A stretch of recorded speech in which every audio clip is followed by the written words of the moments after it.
Supremo Tribunal da Justiça Lihusi Tribunal Recurso oficialmente fossai resultado número sorteio candidato presidente da República período rihun rua runulu resin rua to orihun rua runulu resin hitu.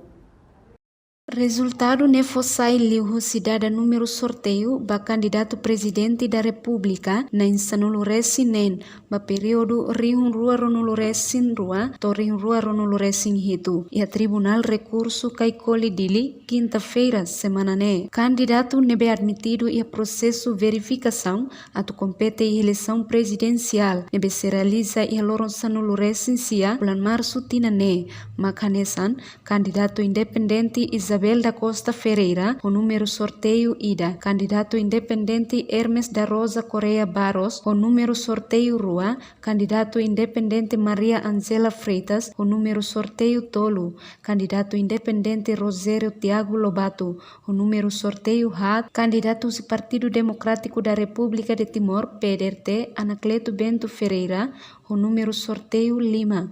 Candidatos Partido Fretilin, Francisco Guterres Luolo, o número sorteio NEM. Candidato independente Maria Helena Lopes de Jesus Pires, o número sorteio Hito.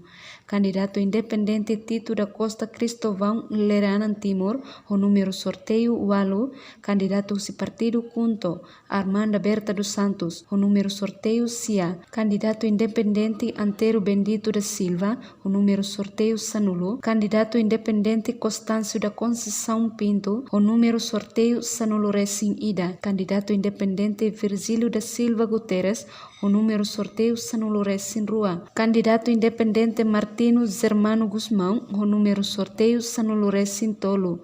Candidato Partido CNRT José Manuel Ramos Horta, o número sorteio Sanulu Resin Hat. Candidato independente Felisberto Araújo Duarte, o número sorteio Sanulu Resin Lima. No candidato Partido Democrático Mariano Assanami Sabino, o número sorteio Sanulu Resinen. A foi dada número sorteio Presidente Tribunal Recurso Deolindo dos Santos informa, baseado no número sorteio ne, Maxi comunica, Secretário Técnico Administração Eleitoral STAE, no Comissão Nacional Eleição CNE, onde continua o processo imprime boletim voto. Reportagem Dirce da Cruz, Sabina Sansa, Televisão Timor Post.